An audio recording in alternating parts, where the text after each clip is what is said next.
injuring myself in weird ways. And like by the time I was 15, my file at my physio was about this thick. It was just like weird things. All of the students would be like, oh, Anyeska's coming in today, you have to go check out, her body is weird.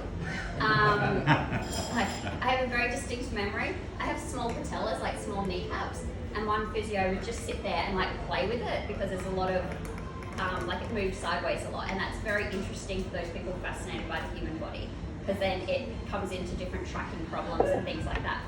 Anyway, so when I was about 8, were you just looking to see if I was wearing shoes or my knees? Yes, I have taken my shoes off. It's more comfortable for me. Yeah. So when I was about 8, that's when I really realised how impactful the physio was for me. I was also a competitive dancer, so it helped me a lot in various facets.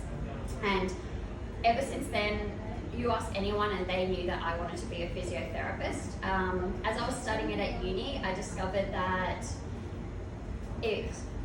the structure of the course and how real-world lecturers were teaching us was very segmented. It was very much like, oh, someone presents with a shoulder pain, we're only going to look at the shoulder and where the pain's coming from, and that just didn't sit right with me. So I deferred from university. I decided that doing a Certificate 3 in massage would be a skill that would complement when I decided to go back to university. However, studying at what's now known as the Endeavour College of Natural Medicine, it was a much more holistic approach. And so, long story short, I never went back to uni. I ended up doing a diploma of remedial massage therapies, as well as level 1 sports trainer, various strapping courses, and I loved working with specifically athletes and looking at injury prevention. That was important to me with my dancing as well. I was still competitively dancing at that point, and looking at how to best prevent the body from injuring itself while pushing it to extremes was fascinating to me. And then one random day, and this is going to age myself a little bit, I was looking in the newspaper and I saw a job for a role as a massage therapist in a spa, which is something I never thought I would do. I had this belief that you had to see someone several times to make real impact in their life and to really progress them. And I thought spas were just a little bit of fluff on the side that didn't really impact people. I ended up applying did the phone interview, accepted, and booked these flights to move to Cayman Island without telling anyone. And that was on the Thursday and I moved on the Monday. So while working on Cayman Island, I discovered that you really could impact someone hugely in one interaction. I didn't end up staying there for long because I did injure myself while there, but that led to me traveling, hence why I no longer work as an RMT specifically, because overseas your qualifications are all very different, as most of you in professional roles know.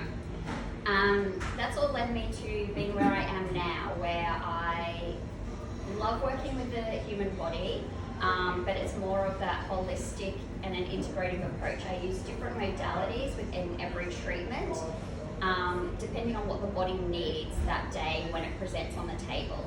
What you say if, so say Campbell, you were to book a massage with me today, but for Saturday, what your body's feeling today is going to be very different to what it feels on Saturday. So it's all very tailored and customized and then adjusted throughout the treatment as well. And it does take into aspects different modalities such as the remedial relaxation, reflexology, as well as essential oils, some NLP, as well as looking at the energetic and emotional tension that's been held in the body, as well as some elements of Reiki to create a whole experience to really release the tension and what's been trapped in your body. So in saying that, I want you all, and for those of you who have been here for a few weeks, you know that sometimes I get you to do things, but what I want you all to do is uncross your legs and put both feet flat on the ground, or flat on the, if you can't reach the ground where you're comfortably sitting, so that they're just not dangling. Sorry guys. That's okay, you can just sit on the edge. But then what I want you to all do is put your hands so they're a few inches apart, and then close your eyes and focus your energy on the space between your hands. Forget about all of the noise that's going on outside. Only listen to my voice and then feel the energy moving between your hands. After a while, you'll begin to notice that you can feel the energy moving from your left hand to your right hand, from your right hand to your left hand, circulating in between them. Every organ in your body actually resonates at its own frequency, and that's what causes harmony within the body. When one organ is out, it is vibrating at an incorrect frequency, and becoming aware of it and how your body's feeling will really impact your life. I don't think this room's ever been this quiet. You can all open your eyes now and put your hands down, but that's just a good way to really just check in with your body and how it's feeling. And similar to what they say, that if you don't have 5 minutes a day to meditate, you really should try an hour. Same sort of thing. If you can't feel the energy between your body, just take a moment longer to sit with that and really tune into what your body's telling you that it needs. I'm just also going to circle back to something that I've asked twice now in different meetings. Who here knows when they last serviced their car or when their car is next due for its service? Okay. And who here knows when they last received a massage or worked on their body and how it's actually feeling? That's actually more than I was expecting. Most of the time no one does, but I just want to encourage you all to really just check in with your body, how you're feeling, and how making these little adjustments can really improve and impact your whole life. And leading on to that, I have one client who's actually a concreter. He was actually going to come this morning, but work got busy and he couldn't make it. But he's very aware that massage helps him to realign within himself, and then that way he allows more energy to circulate through him and to him. And after his first massage with me, within 48 hours, he actually generated $28,000 worth of new revenue because he felt so relaxed, and the energy he was putting out allowed that to come back to him. So I just want to, and I know that this doesn't sit with everyone, but if you allow your body to be in harmony with itself, it allows everything else to be in harmony with you.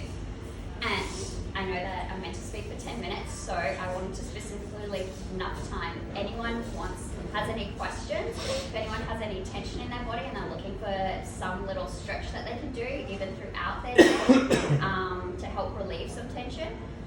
One first thing that, and I know I've done this here before, but for all of those of you that work in offices and coming up to tax time, when you're sitting, think of bringing your shoulder blades back and down slightly. Contract all the muscles down the posterior of your back. Put your arms out to the side and spread your fingers, and then contract all the muscles down the posterior of your arm as well, spreading your fingers, and then hold that for 20 seconds.